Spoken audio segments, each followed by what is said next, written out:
और आज हम लोग होल्डिंग कंपनी में टॉपिक है dividend. Dividend by subsidiary company.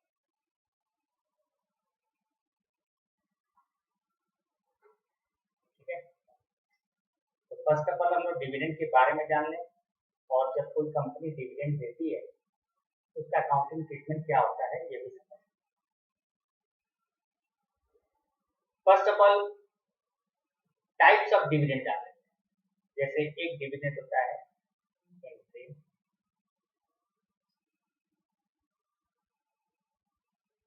दूसरा प्रपोज।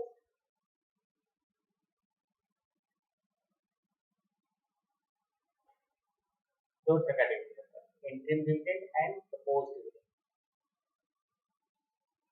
डिविडेंड कंपनी जो देती है किसको देती है, तो हम लोग बोलेंगे dividend given to share holders. और यहाँ पर डिविडेंड का जो बात आ रहा है वो इक्विटी शेयर होल्डर्स का बात आ रहा है। इसका मतलब है कि equity share holders is the receiver of dividend and a company is the giver of dividend. वो कंपनी डिविडेंड देती है। तो हम लोग एक जनरली अभी डिविडेंड का बात कर रहे हैं, इंटरिम और प्रपोज का बात। कोई भी कंपनी अगर डिविडेंड देती है, कंपनी गिवर जिसको हम लोग बोल सकते हैं, तो यहाँ कौन है गिवर? सब्सिडियरी। और रिसीवर, और आपके हिसाब से रिसीवर कौन है? होल्डिंग। और यहाँ पर हो गया सब्सिडियरी। तो जब डिविडेंड देती है तो कंपनी बोलती है भाई हम प्रॉफिट से पैसा देंगे, तो profit and loss account debit to propose dividend.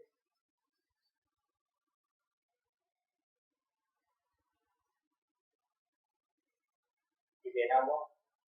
उसके बाद जब पैसा देती है तो लिखती है प्रपोज डिविडेंड अकाउंट डेबिट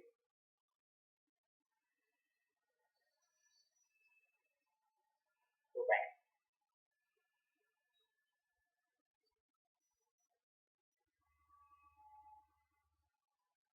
ठीक है, अब मान लो end of the year company ने प्रपोज डिविडेंड डिक्लेयर किया, एंड ऑफ द ईयर। तो एंड ऑफ द ईयर उसने अपने प्रॉफिट से उतना डिविडेंड माइनस कर दिया जितना उसने डिक्लेयर किया। वैल्यू ऑफ डिविडेंड डिक्लेयर किया था तब उसका एंट्री किया PL account debit to propose, और उसने पीएल से ऑलरेडी डिडक्ट कर दिया एंड ऑफ ईयर। और मान लीजिए हमने उसको पैसा दिया नहीं, किसको नहीं दिया? शेयर होल्डर्स को। ये एंट्री पास नहीं, तो इसका मतलब है कि ये एंट्री केवल पास करने से बैलेंस शीट के लायबिलिटी साइड में आपको प्रपोज डिविडेंड दिखेगा, वहां शो किया जाएगा, बिकॉज कंपनी ने अभी अपने शेयर होल्डर्स को पे नहीं किया है, it is due, so it is a part of liability. जो हम लोग शॉर्ट टर्म एंड प्रोविजन बोलते हैं ना लायबिलिटी साइड, जिसमें हम लोग propose dividend and provision for tax दिखाते हैं, उस हेड में ये प्रपोज डिविडेंड दिखाया जाएगा। और जैसे ही वो प्रपोज डिविडेंड पेड कर देगा कंपनी, तो ऑटोमेटिकली बैलेंस शीट से वो क्या हो जाएगा? तो जब कोई कंपनी अगर and of the year balance sheet में आपको प्रपोज डिविडेंड दिख जाएगा बैलेंस शीट में, तो आप समझ लीजिएगा ये एंट्री ऑलरेडी पास कर चुका है, प्रॉफिट से डिविडेंड ऑलरेडी डिडक्ट कर चुका है, लेकिन अभी तक उसने पेमेंट किया। तो at the time of propose dividend declared और बैलेंस शीट में ऑलरेडी प्रपोज डिविडेंड दिखा रहा है, तो हम लोग कंसोलिडेटेड बैलेंस शीट बनाते वक्त इस डिविडेंड का क्या ट्रीटमेंट करेंगे वो सीखना है। तो आप सिंपल तरीके में ये समझ सकते हो, when propose dividend shown in the liability side of balance sheet, तो उसका ट्रीटमेंट हम लोग कंसोलिडेशन के समय क्या करेंगे। ठीक है, सेकंड थिंग, जैसे ही कंपनी ने ये डिविडेंड डिक्लेयर किया, तो दूसरी तरफ जो रिसीवर है वो भी तो अपना एक्रूड इनकम समझ लेगा कि भाई इनकम ड्यू, रिसीव हम कभी भी करें बट इनकम तो ड्यू हो गया, तो उस रिसीवर के लिए क्या एंट्री पास होगा ये भी हम लोग को जानना। उसके लिए क्या एंट्री पास हो जाएगा, उसके लिए हो जाएगा डिविडेंड रिसीव्ड या डिविडेंड रिसीवेबल टू पीएम।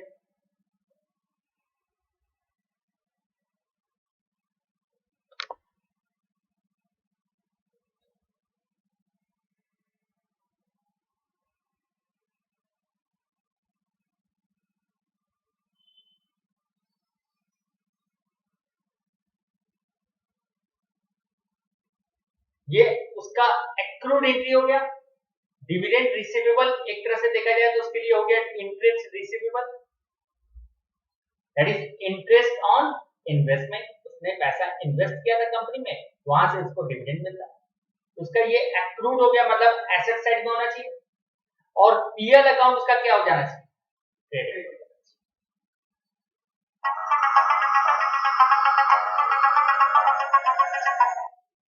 हाँ हाँ, कुछ नहीं, अभी क्लास चल रहा है। हाँ, कुछ ये नहीं है।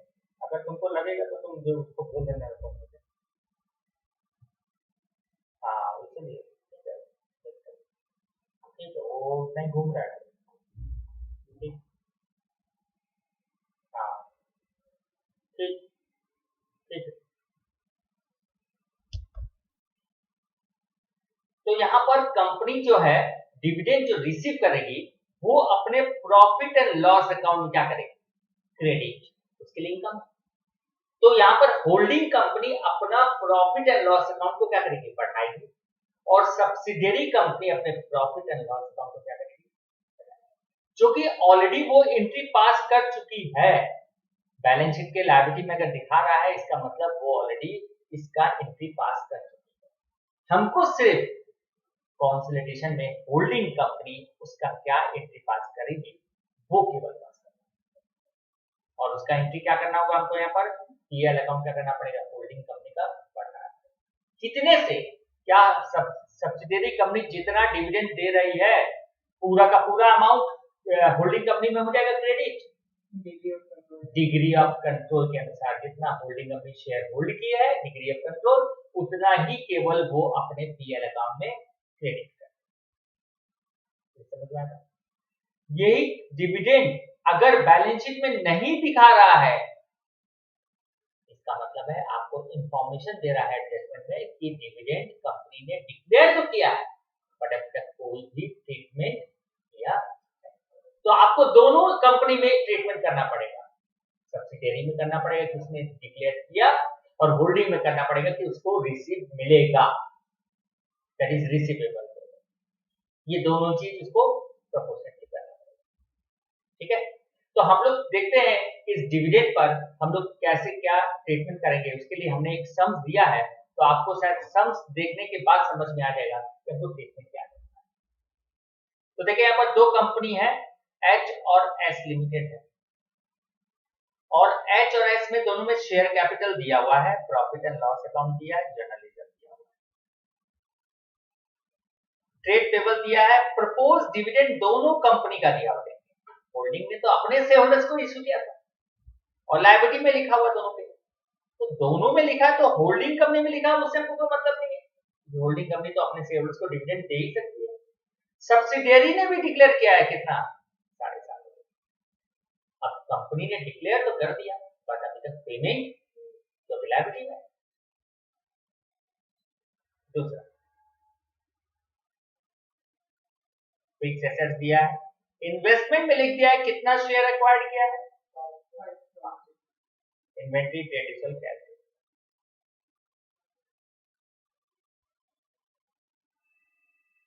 नोट्स टू अकाउंट्स में एसेट्स जितने हैं उनका डिस्क्रिप्शन यहाँ पर दे दिया है एक साथ, ये तो आप लोग जानते ही हैं तो एसेट्स के बारे में। H Limited acquired shares on 1st April when the balance of PL and reserve is 33 and 25. इसको हम लोग क्या बोलेंगे, free reserve and free profit.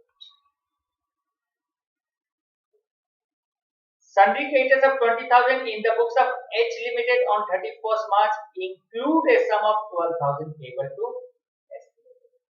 Holding company के क्रेडिटर्स में इंक्लूड है 12,000 रुपए का क्रेडिटर्स जो उसको सब्सिडरी कंपनी को देना है। क्या कहते हैं इसको? Mutual settlement. For the credit purchase which later company made a profit of 3,000 और उसमें 3,000 का उसने क्या कर रखा है? प्रॉफिट इंक्लूड कर रखा है, मतलब अनरियलाइज्ड इन जून 2014। वैसे हमारा बैलेंस शीट कब का दिया हुआ देखिए 15 का दिया, मतलब 14 जून, मतलब during the year S limited paid A dividend of 12% in respect of. अब थोड़ा सा डिविडेंड के बारे में और थोड़ा जान,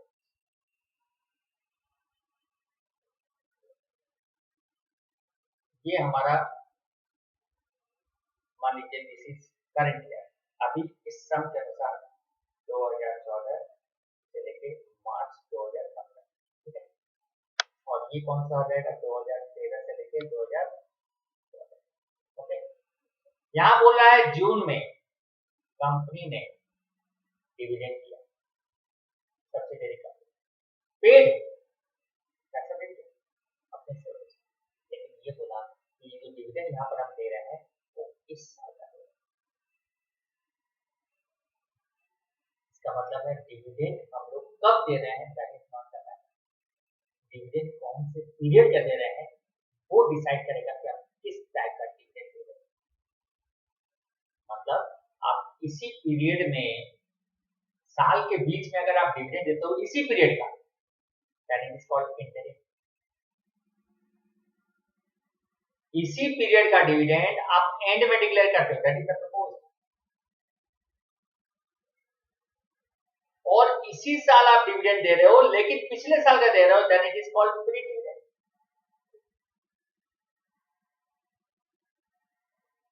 सब्सिडरी के लिए नहीं, सब्सिडी तो होती हम डिविडेंड दे रहे हैं, प्री कौन मानेगा? होल्डिंग, क्योंकि होल्डिंग ने कब एक्वायर्ड किया था, और होल्डिंग को डिविडेंड जो मिल रहा है वो कौन से पीरियड का मिल रहा है, इसके साथ होल्डिंग कंपनी बोलेगी ये जो डिविडेंड हम रिसीव करेंगे वो मेरे लिए कौन सा डिविडेंड है? प्री। और प्री को किससे एडजस्ट करते हैं? इन्वेस्टमेंट। और पोस्ट को हम लोग इन्वेस्टमेंट से एडजस्ट नहीं करते हैं, पोस्ट को हम लोग पीएल में ही दे जाते हैं।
तो यहां पर डिविडेंड का डेट कब दे रहा है सब्सिडरी कंपनी और कौन से पीरियड का दे रहा है वो हम लोग को सबसे इंपॉर्टेंट है। तो आपके सवाल में भी ये बोला है डिविडेंड कब दे रहा है, आपको बोला है जून 2014 में दे रहा है, लेकिन कौन से पीरियड का दे रहा है? कितना परसेंट? तो ये 12% किस पर कैलकुलेट करेंगे? Share capital. तो डिविडेंड हमेशा किस पर कैलकुलेट करते हैं? शेयर। तो सब्सिडियरी का जो भी शेयर कैपिटल है उस पर। Company also paid interim dividend of 4% इन दिसंबर 2014 में भी इंटरिम डिविडेंड दिया। इंटरिम का मतलब क्या हुआ? साल के बीच में दिया। हम लोग का मार्च एंडिंग है, सब में दिसंबर में डिविडेंड दिया है और इंटरिम डिविडेंड देता है और इमीडिएटली पे भी करता है, declared and paid with in 7 days में कर देता है। इसलिए बैलेंस शीट के लायबिलिटी में कभी भी इंटरिम डिविडेंड शो नहीं करता है, क्योंकि वो डेट डिक्लेयर किया और उसके कुछ दिनों के बाद भी वो शेयरहोल्डर्स को पे कर देता है। तो यहाँ पर भी इंटरिम डिविडेंड भी डिक्लेयर किया और शेयरहोल्डर्स को पेड भी कर दिया, और जब शेयरहोल्डर्स को वो पे किया तो होल्डिंग कंपनी को पैसा मिल गया होगा, और होल्डिंग कंपनी उसका अकाउंटिंग एंट्री 31 मार्च कर चुकी होगी। तो हम लोग को जानना यही है कि इसने क्या एंट्री पास किया, मतलब सब्सिडियरी ने, और होल्डिंग ने क्या पास, जबकि एंट्री पास हो चुका है, इसका ट्रीटमेंट हम लोग को कुछ भी, क्योंकि ऑलरेडी 31 मार्च को जब बुक्स बनाया गया होगा, बैलेंस शीट बनाया गया होगा, तो इंटरिम डिविडेंड का ट्रीटमेंट ऑलरेडी कर चुका है। जैसे प्रपोज डिविडेंड बैलेंस शीट के लायबिलिटी में दिखा रहा है, इसका मतलब उसका भी एंट्री कर चुका है। ठीक है, तो हम लोग इसका ट्रीटमेंट यहाँ पर कंसोलिडेशन में कैसे करना है वो हम लोग चलिए सबसे पहले कंट्रोल चार्ट ए बनाते हैं। कितना शेयर सब्सिडियरी कंपनी इशू कर रही है? 75,000 100 रुपीज का डिग्री ऑफ कंट्रोल।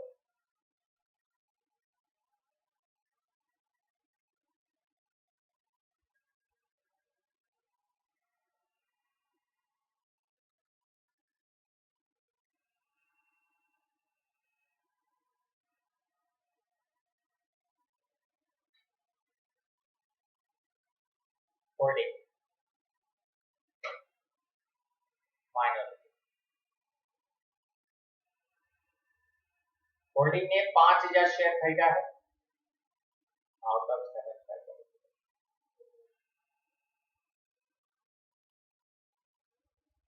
माइनॉरिटी ने 2,500 शेयर खरीदा है आउट ऑफ 7,500।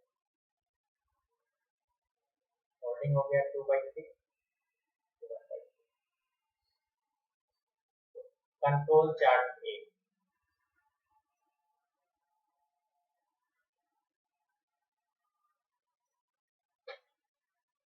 वन नंबर में लिखेंगे free profit,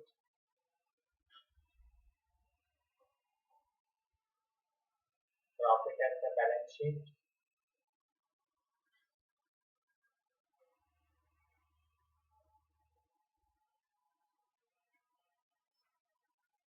free reserve,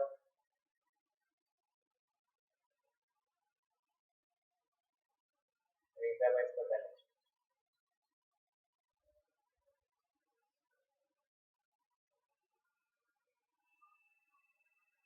share capital,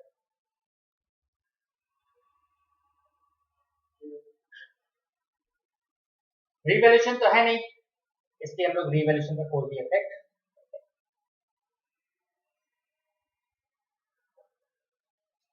सबसे पहले देखिए फ्री प्रॉफिट कितना दिया हुआ है, हमारे सम्स में देख लीजिए फ्री प्रॉफिट दिया हुआ था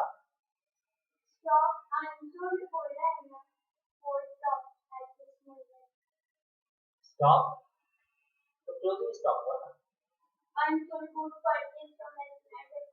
तो अनरियलाइज्ड प्रॉफिट तो यहाँ पर आएगा नहीं, कंट्रोल चार्ट सी में हम लोग लेते हैं अनरियलाइज्ड प्रॉफिट। तो आपको प्री प्रॉफिट दिया है 33, प्री रिजर्व दिया है 4,500। तो सबसे पहले हम लोग प्री प्रॉफिट लिख लेंगे 33,000 या होल्डिंग कंपनी और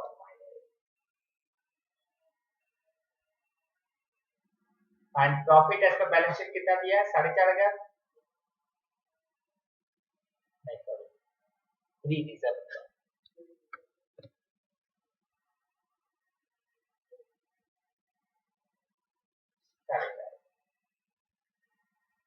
बैलेंस शीट में कितना दिया प्रॉफिट, देख लीजिए ध्यान से, गलती ना हो, ये गलती होगा सब गलत हो जाएगा। 40,000 प्रॉफिट दिया, 6,500 रिटर्न दिया।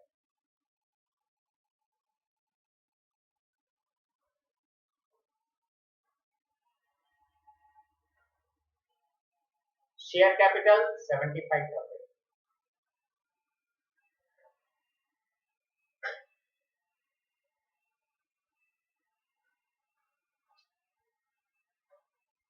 ओके,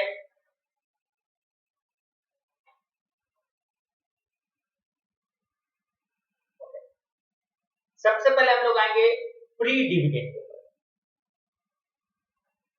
और इसका पूरा ट्रीटमेंट फिर से समझेंगे, क्या होल्डिंग कंपनी अपने बुक्स में क्या करेगी और सब कुछ।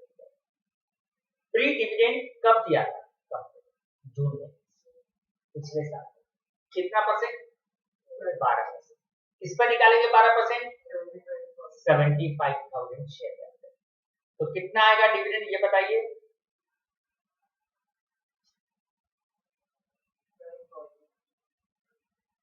9,000।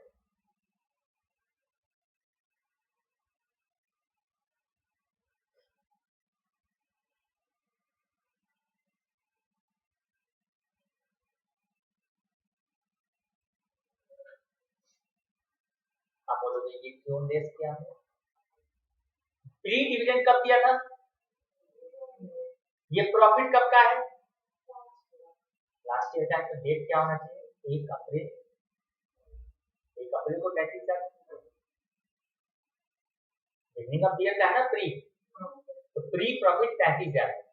आपको डायग्राम हम यहाँ समझा देते हैं, जो डायग्राम यहाँ हमने दिया, आपका यहाँ पर प्री प्रॉफिट दिया 33,000, ठीक है, और आप डिविडेंड यहाँ पर दे रहे हो 9,000, तो आप इसी प्रॉफिट में से दोगे, क्योंकि ये प्रॉफिट कौन से साल का है, पिछले साल का, और ये डिविडेंड कौन से साल का है, पिछले साल का।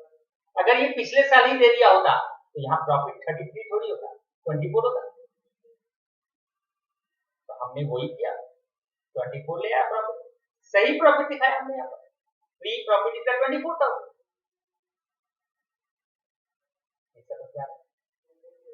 दूसरा, अगर 9,000 का डिविडेंड दिया है सब्सिडियरी ने, तो सब्सिडियरी का क्या ट्रीटमेंट, उसने एंट्री क्या पास किया होगा जून महीने में जब डिविडेंड दिया होगा, तो उसने लिखा होगा प्रॉफिट एंड लॉस अकाउंट में टू डिविडेंड, या प्रपोज नहीं बोलेंगे, टू डिविडेंड बोलेंगे, इसके साथ 9,000 दे दिया। इसके बाद डिविडेंड टू बैंक भी किया होगा, तो पैसा दे दिया होगा ना जून में। तो जैसे ही जून में डिक्लेयर किया, तो दूसरी तरफ होल्डिंग कंपनी था, उसको मालूम था कि हमको डिविडेंड मिलने, खुद ही तो डिक्लेयर करवाया, तो 1 अप्रैल को तो खुद कंट्रोल कर लिया था वो, जान में, मतलब एक तरह से देखा जाए तो सब्सिडियरी कंपनी के कंधे पे बंदूक रख के चला रहा है और उसमें से अपना हिस्सा जो है वो भी ले रहा है। तो जैसे ही डिक्लेयर किया तो यहाँ डिविडेंड रिसीवेबल आ गया, तो एंड बैंक अकाउंट डेबिट, जैसे ही पैसा मिला तो डिविडेंड रिसीवेबल।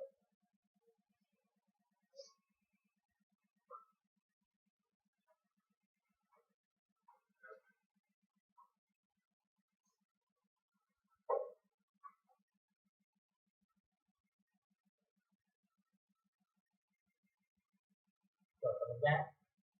अब आप एक चीज बोलिए, होल्डिंग कंपनी ने जब रिसीव किया या रिसीवेबल था जून महीने में, उसको जैसे ही मालूम पड़ा या वो जानता ही था कि भाई डिविडेंड ये पिछले साल का दे रहा है, तो होल्डिंग कंपनी ने लिखा डिविडेंड रिसीव टू किया, क्या ये सही था उसका एंट्री? अगर ऐसा लिखा होगा तो, लेकिन होल्डिंग कंपनी के लिए ये डिविडेंड कौन सा डिविडेंड है, और प्री को किस अकाउंट में ट्रांसफर करना चाहिए, तो उसको पीएल अकाउंट क्यों लिखना चाहिए, पीएल यहाँ लिखना ही नहीं चाहिए, डिविडेंड टू पीएल, उसकी जगह क्या लिखना चाहिए उसको, वो भी कितना, जी नहीं, 2/3, बाई 3 इंटू 9,000, 6,000 रुपए तो मिलेगा उसको, तो उसको तो इन्वेस्टमेंट अकाउंट में लिखना चाहिए था, लेकिन उसने कहा लिखा होगा? नॉर्मल अकाउंटेंट तो यही एंट्री पास करेगा ना, उस समय तो उसको ये नहीं मालूम कि ये डिविडेंड कौन से पीरियड का मिल रहा है या कहां मिल रहा है, भाई पैसा आ रहा है, इनकम है, पीएल में डालो। लेकिन जब कंसोलिडेशन बनाएंगे तब तो हमको करेक्ट करना पड़ेगा। अगर हम गलती से पीएल में डाल दिए, क्रेडिट कर दिए, तो हम रेक्टिफाइंग एंट्री पास करेंगे। क्या पास करेंगे? पीएल अकाउंट डेबिट टू, अगर उसने पीएल में डाल दिया तो सवाल में बोलेगा कि holding company credit the dividend to its PL account. अगर सब में बोलेगा कि holding company credit the dividend to its investment account, और या फिर कुछ नहीं बोलेगा, तीन ही चीज हो सकता है। या तो कुछ भी इंफॉर्मेशन नहीं देगा कि होल्डिंग कंपनी ने डिविडेंड जो रिसीव किया वो कहां पर लिखा, या फिर लिखेगा तो पीएल लिखेगा, या लिखेगा तो तीनों का मीनिंग समझ में आना चाहिए। आपके सवाल में दिया है क्या डिविडेंड कहां रिसीव किया और कहां?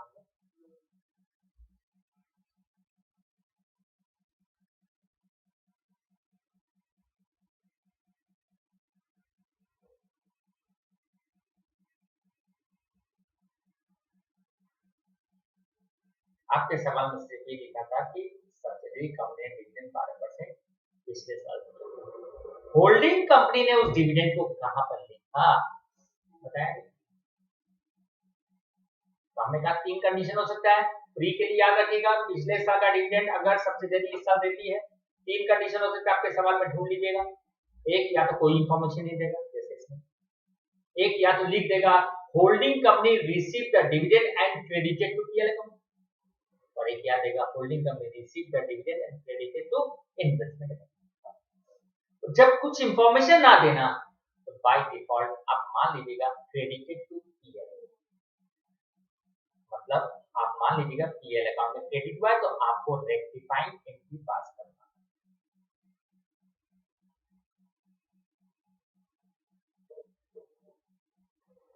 और वो रेक्टिफाइंग एंट्री होगा PL account debit to investment. और ये पीएल कौन सा पीएल होगा? सीडीएस, इसको बोलेंगे भाई सीडीएस, कंसोलिडेटेड बैलेंस शीट बनाते वक्त जो कंबाइंड पीएल, कंट्रोल चार्ट सी में जो पीएल बनाते हैं कंबाइंड, ठीक है, उस पीएल से हम लोग कितना था 6,000 होगा ना, 9,000 का 2/3 कितना होगा? 6,000 रुपए के माइनस कर कंसोलिडेटेड पीएल कंट्रोल चार्ट सी, और दूसरी तरफ किस में एडजस्ट करना चाहिए हमको? इन्वेस्टमेंट, और इन्वेस्टमेंट कहां लिखते हैं हम लोग? कंट्रोल चार्ट बी में लिखते हैं, और इन्वेस्टमेंट क्रेडिट करने का मतलब इन्वेस्टमेंट से भी माइनस कर देना। तो रेक्टिफाइंग एंट्री हुआ कि प्री डिविडेंड को हम लोग पीएल कंट्रोल चार्ट सी से माइनस करेंगे एंड इन्वेस्टमेंट से भी माइनस करेंगे, ठीक है।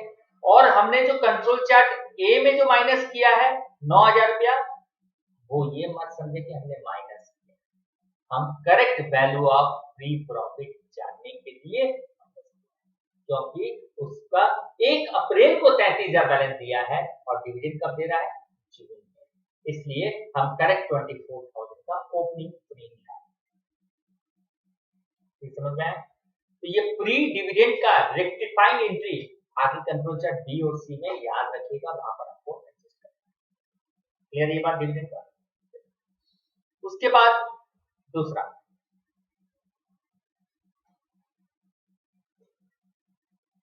बैलेंस शीट में भी एक डिविडेंड है, चलिए उसका भी ट्रीटमेंट समझ लो।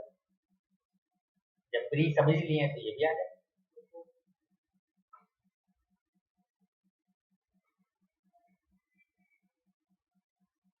प्रपोज 7.5, इसका मतलब क्या समझाया हमने? बैलेंस शीट में देने का मतलब है कि सब्सिडियरी कंपनी ने एक अकाउंटिंग एंट्री पास कर चुका है, कौन सा? पीएल अकाउंट डेबिट टू इस साल के एंड में, और अभी तक पेमेंट, लेकिन एंड में जब ये पास किया है ये तो डिक्लेयर किया ना, होल्डिंग कंपनी अपने बुक्स में इसका कोई भी एंट्री पास नहीं किया, तो उसके पास तो अभी खबर जाएगा अगले साल, ये तो एंड में डिक्लेयर किया 31 मार्च को। अब 1 अप्रैल के बाद होल्डिंग कंपनी को खबर मिलेगा कि भाई ये डिविडेंड दिया है 7,500, तब जाके वो एंट्री पास करेंगे। इसलिए हम लोग 7,500 का कंसोलिडेटेड बैलेंस शीट में इसका क्या इफेक्ट आएगा वो निकालेंगे। तो पहला चीज, इसमें से कितना शेयर मिलेगा होल्डिंग कंपनी को, पहले ये जानते हैं। यहाँ पर है वर्किंग ऑफ 7,500 सब्सिडियरी ने डिक्लेयर किया, उसमें से 2/3 मिलेगा होल्डिंग को और 1/3 मिलेगा माइनॉरिटी।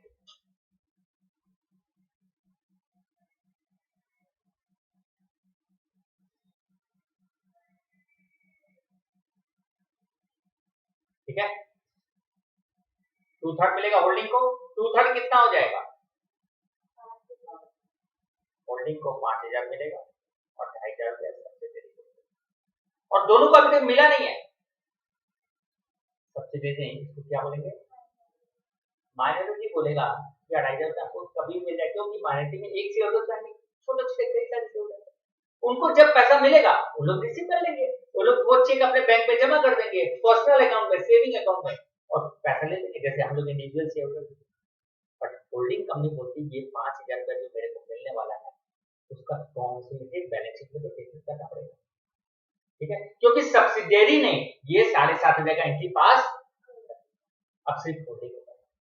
होल्डिंग के लिए ये पैसा कौन सा है, रिसीव, उसके लिए क्या एंट्री पास होना चाहिए, तो आपने भी यहाँ पास किया था डिविडेंड रिसीव टू पीएल, क्योंकि ये उसके लिए पोस्ट है, क्योंकि 1 अप्रैल को एक्वायर्ड किया था और 31 दिसंबर को मार्च में जाके अनाउंस कर रहा है सब्सिडियरी कंपनी की हम डिविडेंड डिक्लेयर कर रहे हैं। इस साल का है ना ये करंट ईयर का, तो ये होल्डिंग कंपनी के लिए क्या हो गया, पोस्ट। और पोस्ट को किस में ट्रांसफर करता है, पीएल में। इन्वेस्टमेंट में तो प्री को करता है ना, तो वो उसका एंट्री क्या होना चाहिए, डिविडेंड टू पीएल। और जब पैसा मिल जाएगा तो क्या लिखेगा, बैंक टू। बट अभी तो पैसा मिलेगा नहीं ना, क्योंकि एंड ऑफ द ईयर हम तो कंसोलिडेटेड बैलेंस शीट बना ही जाएगा। तो इसका मतलब है कि वो अपना प्रॉफिट एंड लॉस अकाउंट को क्या करेगा, बढ़ा देगा। कितने से, 5,000, तो उसका पीएल क्या हो जाएगा, बढ़ जाएगा। ठीक है, तो हम लोग कौन सा पीएल बढ़ाएंगे, कंसोलिडेटेड सीडीएस पीएल बढ़ाएंगे, जो मैं कंट्रोल चार्ट। तो वहां पर भी 7,500 में से 5,000 निकाल के उसके प्रॉफिट को हम क्या करेंगे, मतलब कि होल्डिंग कंपनी का प्रॉफिट क्या हो गया, ये समझ में आ गया बात। लेकिन सब्सिडियरी के लिए अभी भी ये 5,000 रुपया क्या है, लायबिलिटी है। ठीक है, लेकिन अब ये लायबिलिटी नहीं रहेगा, क्योंकि होल्डिंग कंपनी ने बोल दिया भाई हम तुमसे ले लेंगे, लेगा थोड़ी, वो तो मेरा ही कंपनी है ना, लेकिन एडजस्टमेंट तो करना पड़ेगा ना। तो एक तरफ क्या करेंगे, हम प्रपोज डिविडेंड को 5,000 से माइनस कर देंगे और एक तरफ पीएल अकाउंट क्या करेंगे, 5,000 से बढ़ा, बाकी बचा 2,500 वो as it is balance sheet के लायबिलिटी में रहेगा। तो वो किसका हिस्सा है, माइनॉरिटी का, माइनॉरिटी को बाद में दिया जाएगा, तब तक कंपनी, सब्सिडियरी कंपनी उसको अपना क्या मान के चलेगी। लेकिन होल्डिंग कंपनी का जो पोर्शन है वो सब्सिडियरी कंपनी अब उसको लायबिलिटी मानेगी नहीं, क्योंकि होल्डिंग कंपनी तो उसका अपना ही बैलेंस का। तो treatment of propose dividend in the balance sheet होगा, तो आप सिर्फ डिग्री ऑफ कंट्रोल से होल्डिंग कंपनी का हिस्सा निकाल लीजिएगा और उसको profit and loss account, CDS profit and loss account में कर देंगे, क्योंकि होल्डिंग कंपनी का वो इनकम। ठीक है, तीसरा जो इंटरिम दिया हुआ, तो इंट्री का भी तो यही एंट्री पास किया गया होगा, होल्डिंग सब्सिडियरी में ये एंट्री पास किया गया होगा, दोनों कंपनी ने पास करके बैलेंस शीट बनाया, दोनों कंपनी ने पैसा रिसीव किया, बैंक में डाला, एंट्री पास कर दिया। वैसे propose interim dividend holding company के लिए प्री है कि पोस्ट है, पोस्ट है, तो पोस्ट कहां जाता है, पीएल में, तो उसने पीएल में दिया होगा ना, तो पैसा तो उसको ऑलरेडी मिल गया, तो साल के बीच का बात, इसलिए हम लोग इंटरिम डिविडेंड का कोई भी स्टेटमेंट कंसोलिडेटेड बैलेंस शीट में हो गया। तो 3 तरह का डिविडेंड आपको यहां मिला, interim, no statement, propose in the balance sheet दिया है तो सिर्फ होल्डिंग कंपनी का हिस्सा निकाल के उसके पीएल में जोड़ देंगे, और जो प्री डिविडेंड है, जो पिछले साल का डिविडेंड इस साल दिया है, उसका ट्रीटमेंट हम लोग 3 जगह करते हैं। कंट्रोल चार्ट ए में हमने अभी भी माइनस किया पूरा फुल वैल्यू, स्टेटमेंट नहीं कर रहे हैं बट हम मान के चल रहे हैं। कंट्रोल चार्ट बी में हम लोग होल्डिंग कंपनी का हिस्सा इन्वेस्टमेंट को माइनस करेंगे, और कंट्रोल चार्ट सी में हम लोग सीडीएस पीएल से भी माइनस करेंगे। ये हुआ हमारा कंप्लीट। तो अभी यहाँ पर क्या हम लोग को प्री डिविडेंड से कुछ और कुछ माइनस करना, प्री प्रॉफिट से कुछ माइनस करना है क्या? नहीं। तो 24,000 को बांट दीजिए 2/3 1/3 में।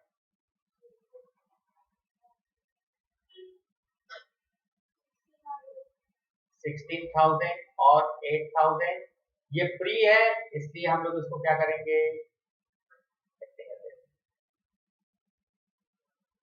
Profit as per balance sheet से लेस करेंगे pre dividend, sorry pre profit 24,000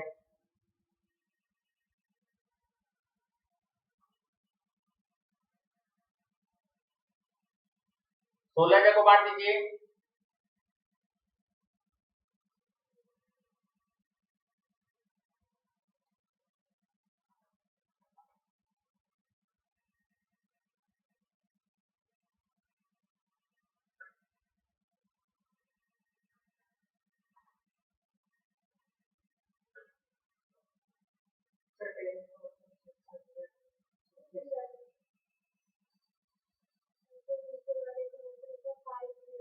round कर दे रहे हैं।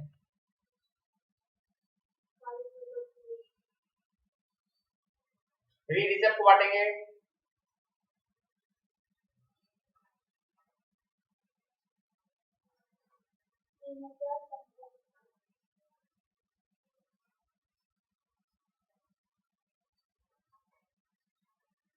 Reserve as per balance sheet से लेस करेंगे free reserve,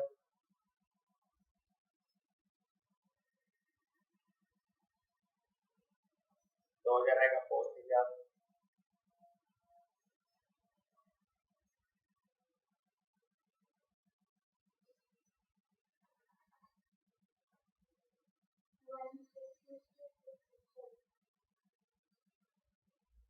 one three three three और 667 ये पोस्ट है।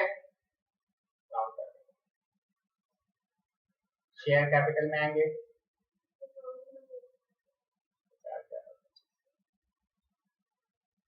ऐड कर लीजिए माइनॉरिटी का,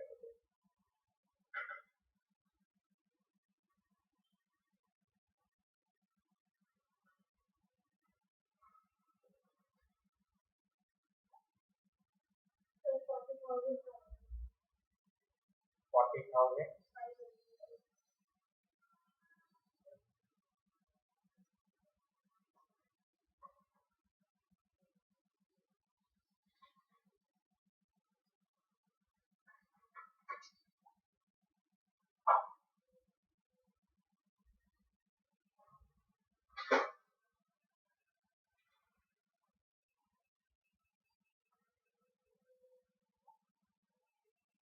ओके। अब हम लोग क्या बनाना है दूसरा, कंट्रोल चार्ट।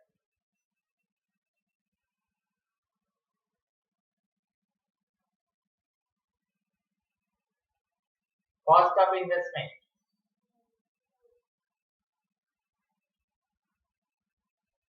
कितना था, लेस फ्री प्रॉफिट कितना है, free profit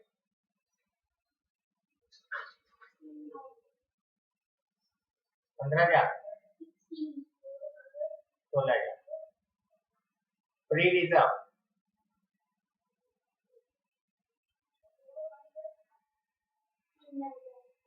3,000, share capital 15,000 and free dividend bracket में लिखते रहे 2/3 इंटू 9,000 ना,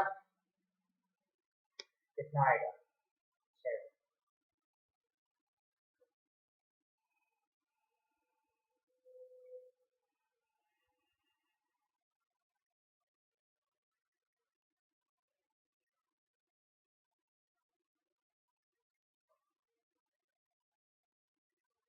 बोले सबको जोड़ के कितना है,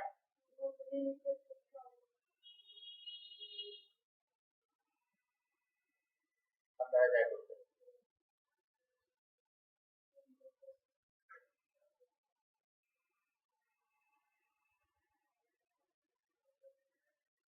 तब क्या बनाएंगे?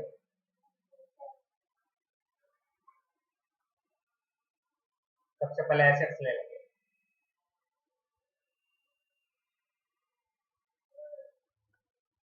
वैसे हमारे एसेट्स से रिलेटेड कोई भी ट्रीटमेंट तो हुआ नहीं है। बैलेंस शीट में क्या एसेट्स दिया हुआ है? 198 और 69,500 टोटल तो नीचे दिया हुआ ही है, क्यों नहीं हम एक साथ ही जोड़ दें? हमको तो जोड़ना ही है, क्योंकि इसमें कोई इंडिविजुअली ट्रीटमेंट तो हुआ नहीं कि प्लांट इन्वेस्टमेंट में कोई ट्रीटमेंट हो चाहे लैंड बिल्डिंग में हो, तो क्यों नहीं हम 198 और 69,500 दैट इज 198 65,500 ऐड कर लीजिए।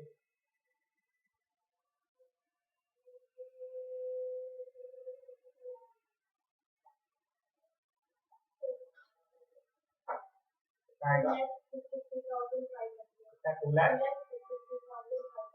ओके, उसके बाद क्या है हमारे पास?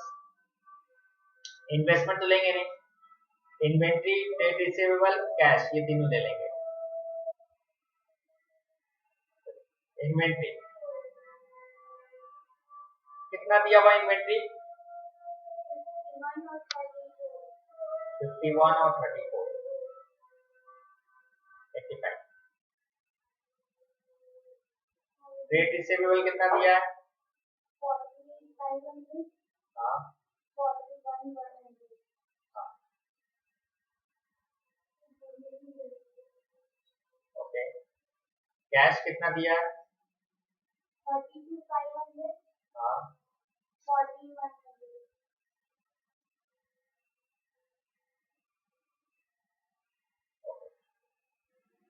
ये हमारा एसेट साइड। लायबिलिटी साइड में क्या क्या दिया?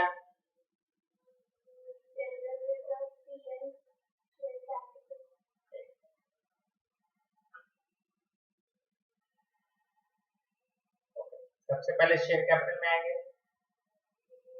होल्डिंग कंपनी का शेयर कैपिटल कितना है?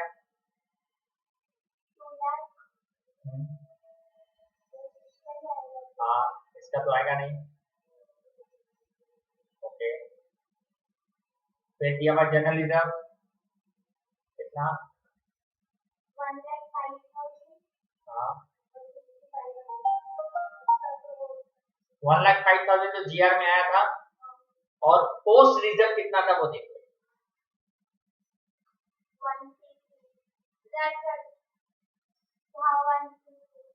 ये पोस्ट रिजर्व है, ठीक है। 1,06,000। पीएल कितना है होल्डिंग कंपनी का? 75,000। और पोस्ट पीएल कितना है? 10,667।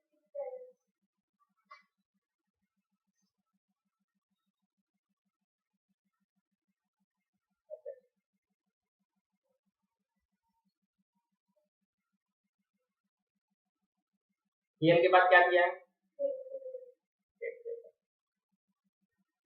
कितना है होल्डिंग का?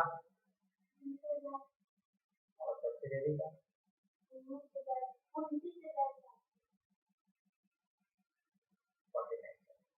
और कुछ दिया बैलेंस शीट में? अब हम लोग बाकी एडजस्टमेंट देख लेते हैं जो कंट्रोल चार्ट सी में होगा, लेकिन पहले वो एडजस्टमेंट को देख लेते हैं डिविडेंड से रिलेटेड। तो यहाँ पर एडजस्ट करना है। सबसे पहले तो हम लोग यहाँ पर लेस करेंगे प्री डिविडेंड जो होल्डिंग कंपनी को मिला था, बट हम मान के चल रहे हैं गलती से पीएल में जोड़ दिया था। कितना? 5,000 था। 6 फ्री कितना? 9,000 तो 6,000 था। 6,000 माइनस करेंगे। और जो बैलेंस शीट में प्रपोज डिविडेंड है जो होल्डिंग कंपनी को मिलना चाहिए पैसा, और वो अपने पीएल में दिखाएगा। 7,500 था, उसका 2/3, ये 5,000 ऐड होगा।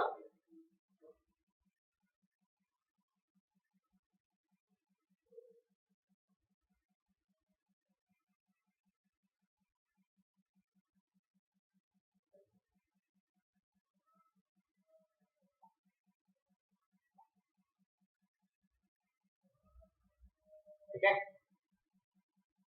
ये दो ट्रीटमेंट हम लोग हो गया। इंटरिम का आपको कोई भी ट्रीटमेंट करना। डिविडेंड क्लियर हो गया। अब क्या एडजस्टमेंट और किया,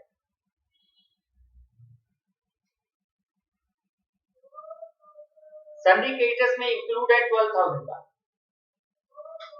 सन्डी क्रेडिटर्स एंड डेटर्स दोनों से लेस करेंगे, तो ट्रेड पेबल से 12,000 लेस कर देंगे और ट्रेड रिसीवेबल से भी कर देंगे 12,000, म्यूचुअल से कर।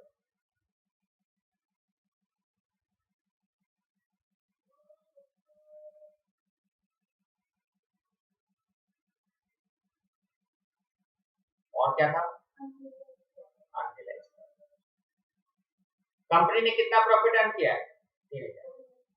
Stock of 51,000 of holding company includes purchase at a cost of, मतलब उसने गुड्स खरीदा था 12,000 का, तो 12,000 में से उसके पास 3,000 का प्रॉफिट जोड़ के रखा था सब्सिडियरी में, उसमें से गुड्स बचा कितना, 9,000। तो 9,000 डिवाइडेड बाई 12,000 इंटू 3,000 कितना आएगा,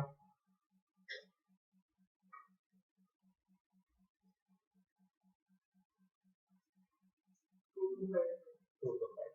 तो 225 जब इज अनरियलाइज्ड प्रॉफिट, और अनरियलाइज्ड को क्या करते हैं हम लोग, इन्वेंट्री से लेस और पीएल से भी लेस।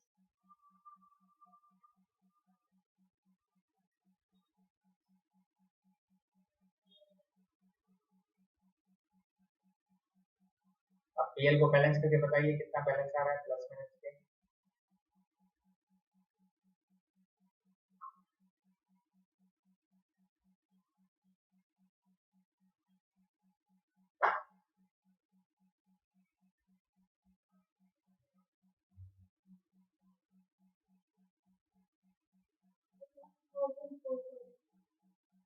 $82,000 417।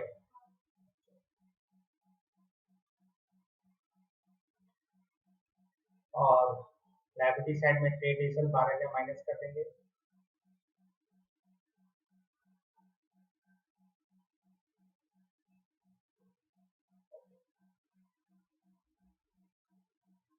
आप एक बार बैलेंस शीट चेक कर लो सही है कि नहीं, वेरिफिकेशन कर लो, जोड़ लो, फिक्स एसेट जोड़ो 263,500,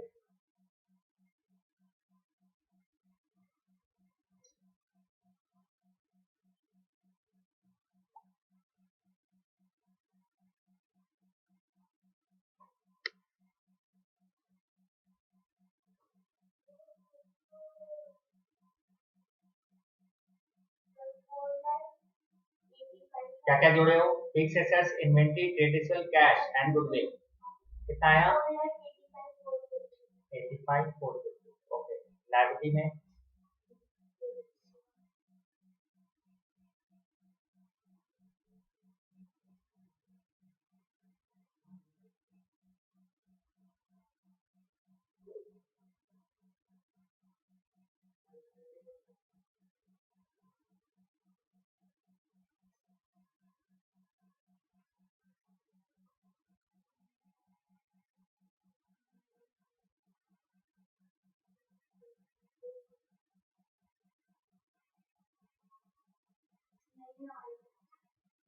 और रुपए में माइनॉरिटी का टोटल जोड़े हो 40,500,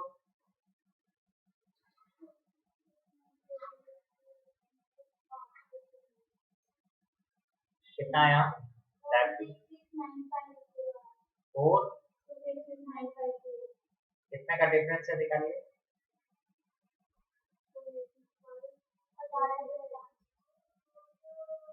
बैलेंस शीट सही है, बैलेंस शीट में कोई गलती है,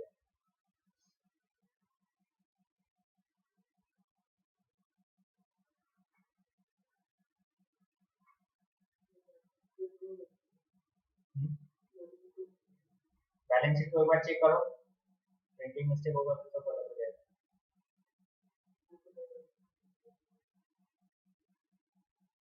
अच्छा, प्रपोज डिविडेंड नहीं लिखे हम लोग, ट्रेड पेबल के बाद प्रपोज डिविडेंड भी तो था लायबिलिटी में, बताइए, लायबिलिटी में लिखे प्रपोज डिविडेंड, होल्डिंग कंपनी में था 20,000, सब्सिडरी में था 7,500, टोटल हो गया 27,500। उसमें से 5,000 हम लोग क्या करते हैं, माइनस कर देंगे ना होल्डिंग कंपनी का हिस्सा, 22,500 और ऐड कर लीजिए लायबिलिटी में। नहीं, डिविडेंड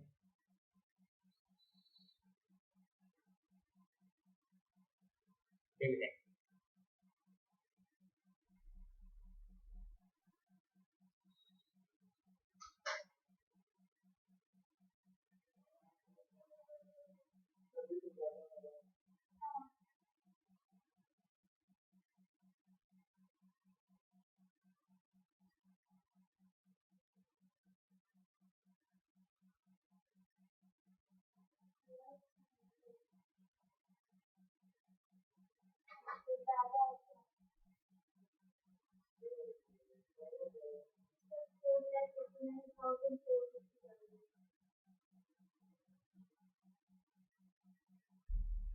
फोर लाख 4,000 का अंतर हो रहा है। देखो बैलेंस शीट का टोटल चेक करो एक बार।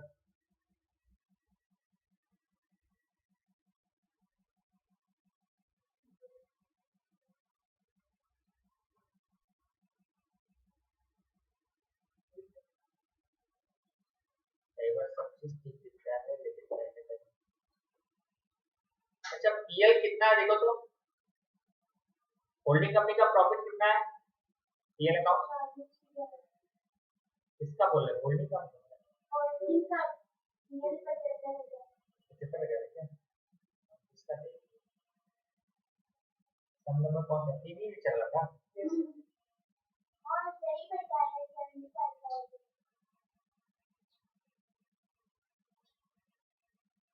अच्छा 1,05,000 रिजर्व है, रिजर्व में 1,05,000 लिखे हैं तो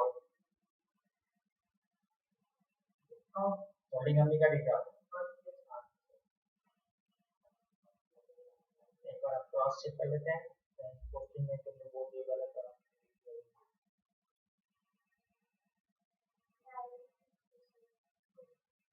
बैलेंस शीट सही है ना,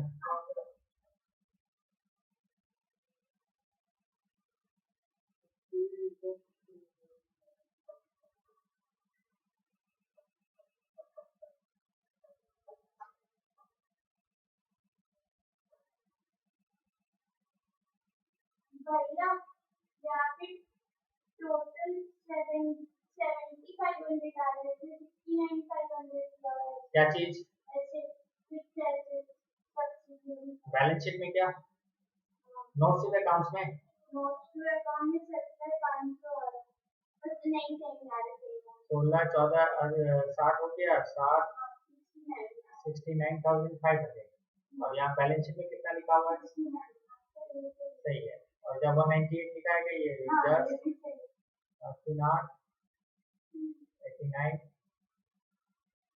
ये गलती लग रहा है क्या,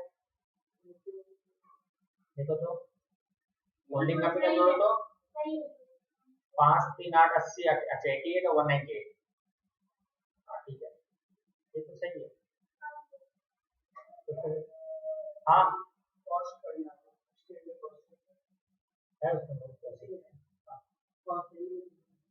देखो कंप्यूटर में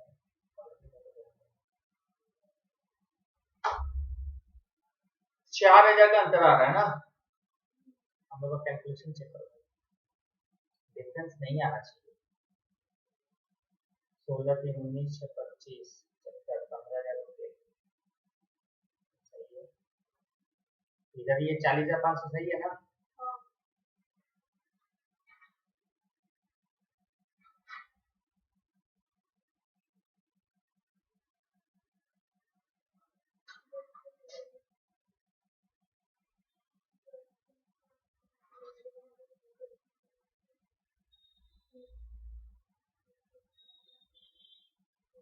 ये सब टोटल सही है क्या देख लो एक बार चेक करो, देखो टोटल में कई गलती हम लोग जोड़ देते हैं, कई बार ऐसा भी होता है।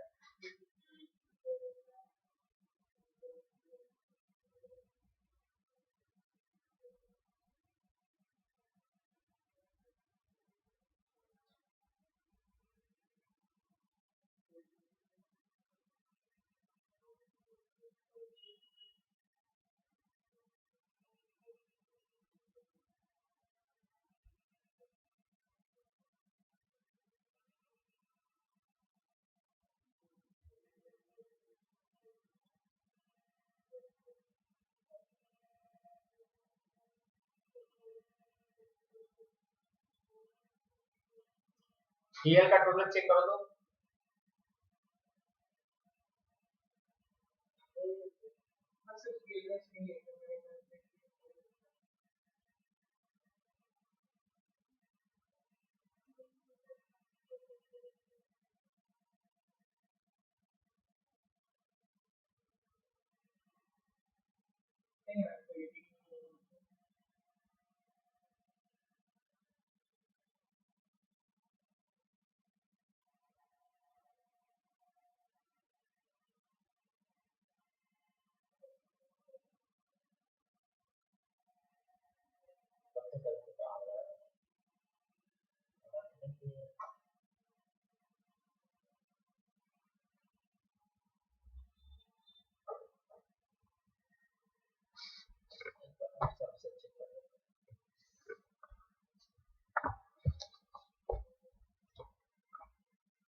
तीन नंबर संख्या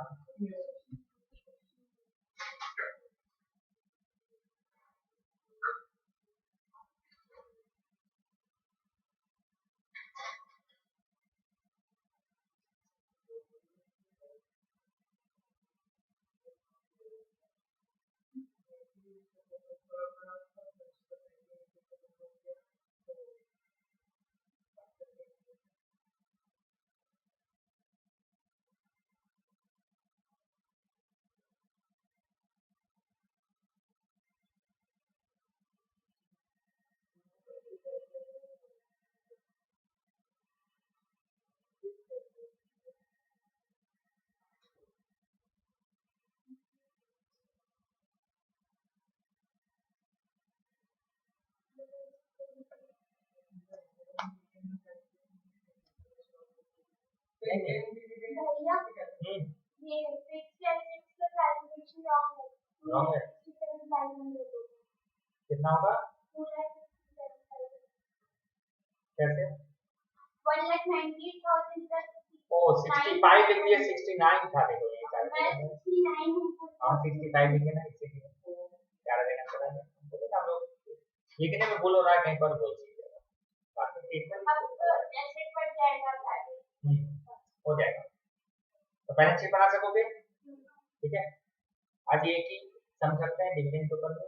ठीक है, एक एक टॉपिक पर लेके गए वही मैं नीचे कहीं ना ये तो टॉपिक निकाल के अनरियलाइज्ड प्रॉफिट ये पर नीचे क्या वैल्यू करेंगे अनरियलाइज्ड प्रॉफिट अलग से बता कुछ नहीं किया तो सीधा यहीं पर ही कर दिया था। अनरियलाइज्ड प्रॉफिट साढ़े 7,000 अनरियलाइज्ड प्रॉफिट कर लीजिए ना। अच्छा वो उस सब में किए थे 12,000 का गुड्स था, उसका 9,000 कॉस्ट प्राइस था ना, तो 12,000 में 3,000 प्रॉफिट था तो 9,000 के साथ 9,000 by 12,000